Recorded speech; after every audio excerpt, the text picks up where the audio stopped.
So let's take a look at the solo for Comfortably Numb. It's one of my favorite guitar solos of all time, and David Gilmour is a huge influence on my guitar playing, so I'm really excited to go through this with you.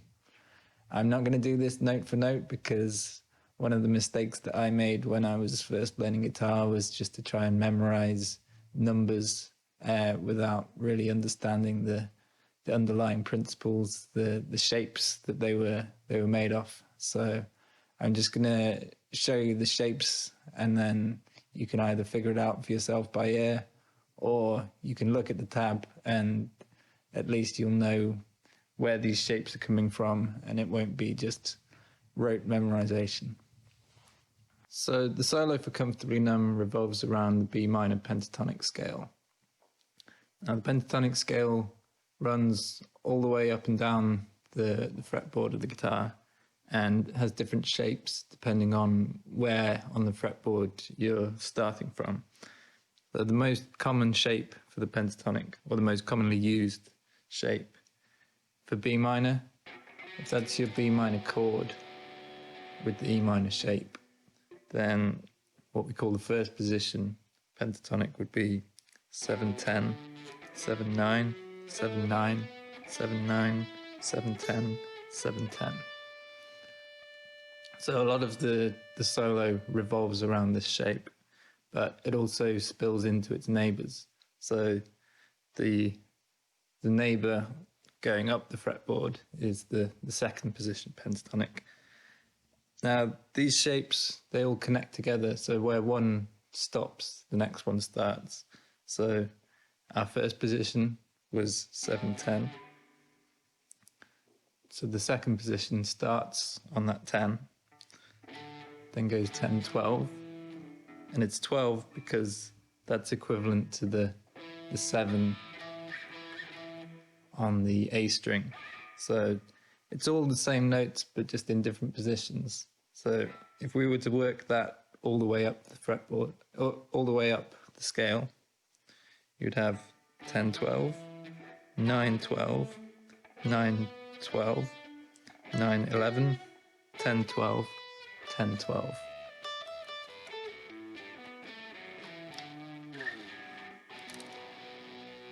And the neighbour on the other side going down is the fifth position. And like the second position started where the first position ended, the fifth position ends where the first position starts. So in our first position, everything on this side was sevens. So in our fifth position, we have 5-7, 5-7, 4-7, 4-7, 5-7, 5-7.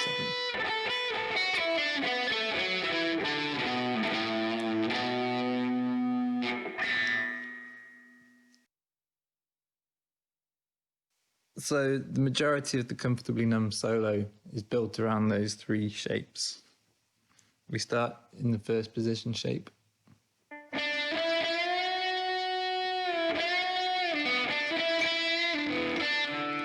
Then we move up to the second position.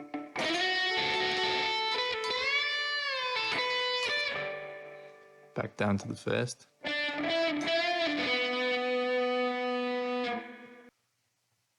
So knowing those basic shapes will give you enough clues to be able to go back and listen to the track and figure out what's happening, what's being played in the majority of the solo. So the first part of the solo that I want to focus in on is this bit here.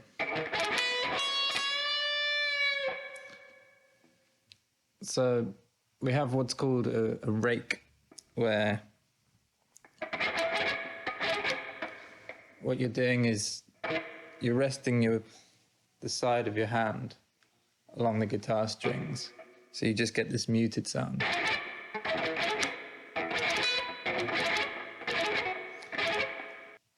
But you want to be muting for the G and B strings here, then release it for the E string. So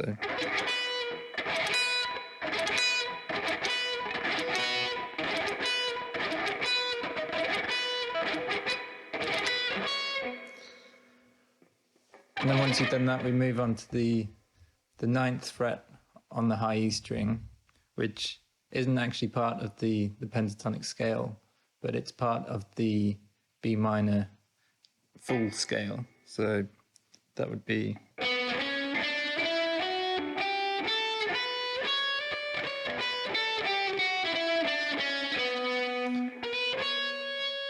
See, we hit that note, it's a D flat.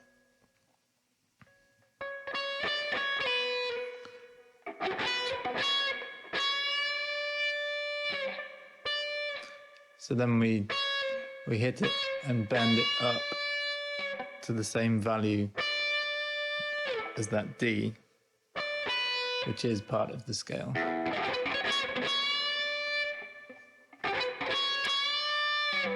And then from there, we just go into back into the regular second shape.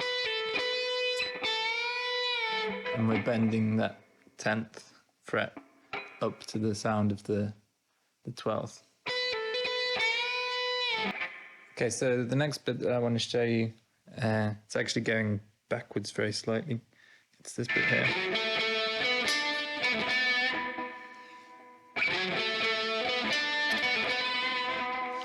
So you just got a little bit of a squeal on that note there. So that's called a pinch harmonic.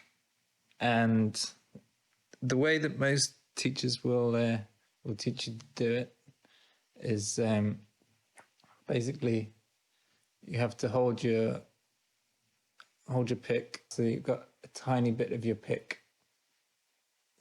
poking out at the end. And the idea is that you catch a little bit of the flesh of your thumb on the string and it causes that squeal. Depending on what note you're playing with your left hand, the position of this sweet spot where you'll get it to scream differs. But if you're playing the 9th fret, which is what we're playing for this note, then it's somewhere around here on a Strat guitar, so just slightly close to the fretboard from the middle pickup.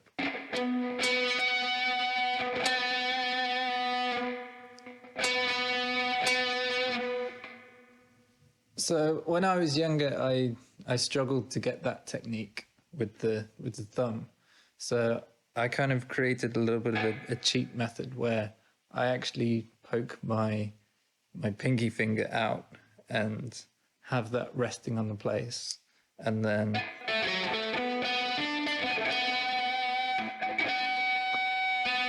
I'm actually making that contact with the pinky finger rather than the thumb. So it's just a little cheat method that I made when I was first learning how to do it. You can do either way. You can do the thumb way, or if the little finger way feels better to you, then you're free to try and use that. I don't know of any other guitarists that use that technique. So then we come to a little run which repeats, well, it repeats exactly another time, and then it repeats again with another little variation. And there's also a similar one, but I consider it a completely different run because it's in different timing. But okay, so I'll show you this run which repeats. So it's a bend from the 9th fret on the G string, and then it's the 7th frets of the B and E string. So that's quite a common little lick that's used a lot in blues. And then you got the hammer on to the 10th.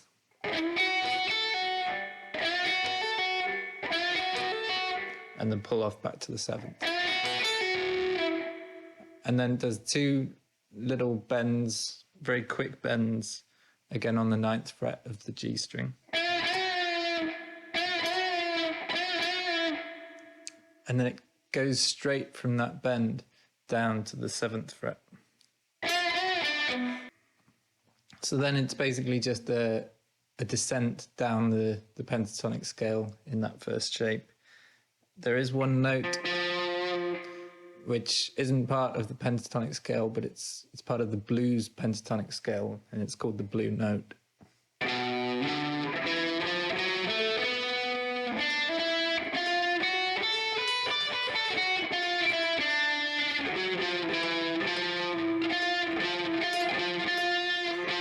So you have blue notes at these two positions. And then when you get down to here, you slide down into the fifth position.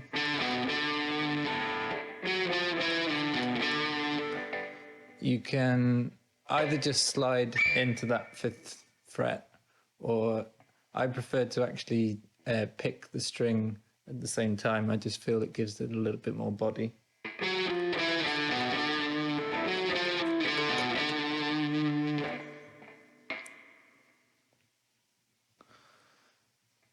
And then we go into another run, which seems a little bit similar to the previous one, but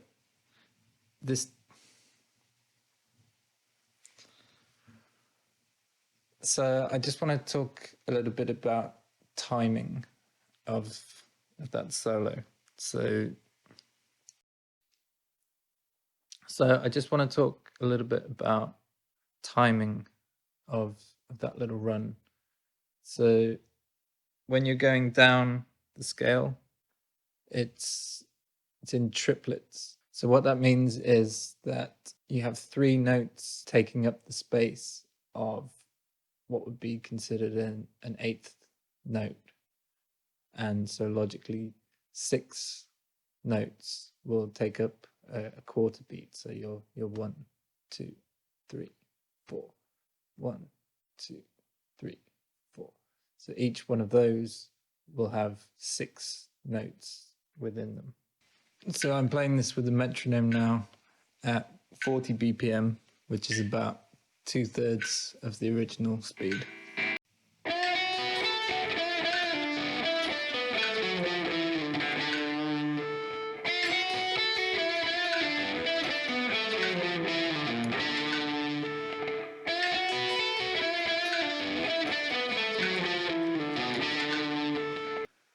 So playing this with the metronome at 40 beats per minute. The original is in it's about 64 beats per minute. So we're roughly 2/3 speed, just so that we can hear how this timing works.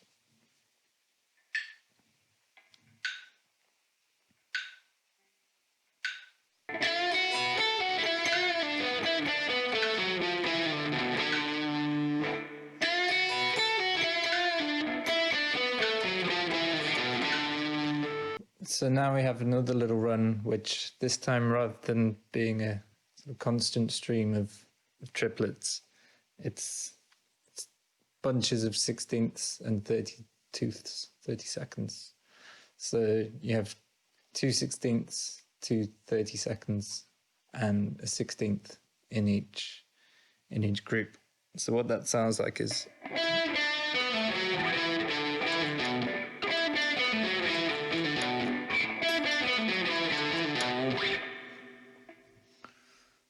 and also the bend up is slightly different as well, or the 2 notes after the bend. So rather than being a straight triplet, that's also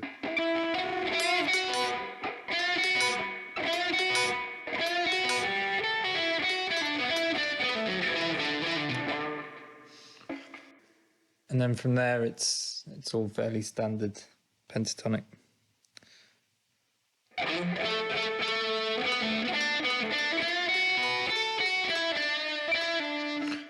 And then we have the same triplet run again. This time from the 5th fret on the A string, we let go of that. And then we launch straight into this double stop on the 7th frets of the G and B strings.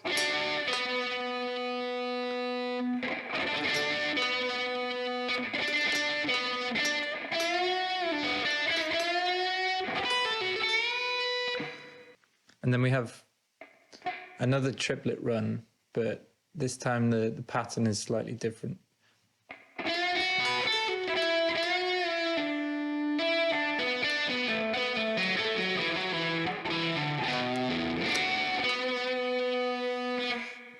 So we're doing a kind of 2 down, 1 up. So that bit's the same, but this time you go.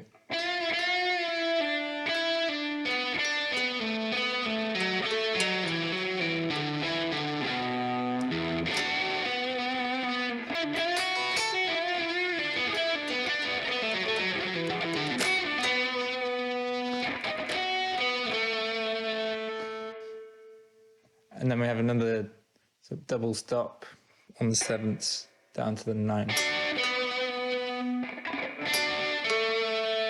But this time, the second time around, you go to the 7th on D string.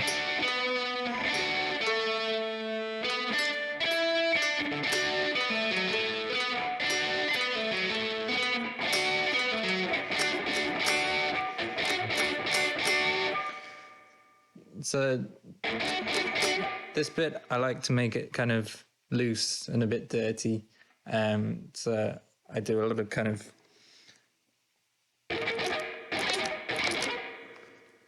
so that's where I'm taking my fingers, they're still on the frets, but they're not pushing down, so they're just resting over. And then I just give a little flick of the wrist like that.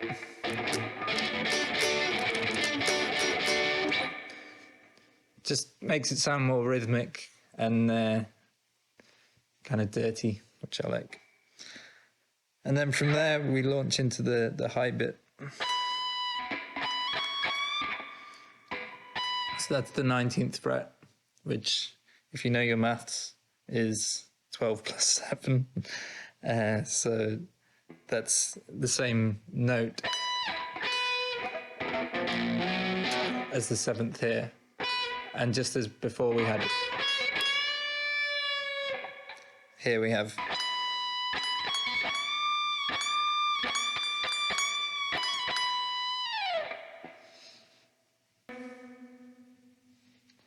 so just a general kind of stylistic note about little tricks that I like to throw in there. So we've talked about the rhythmic muting, like,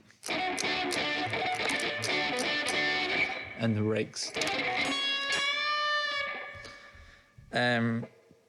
Also, any long notes, I try to just give them a little bit of vibrato.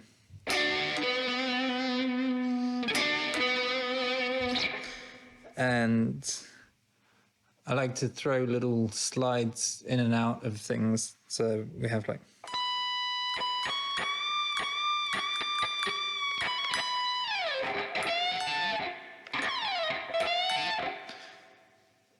just gives it a bit of character and fills the gaps between notes.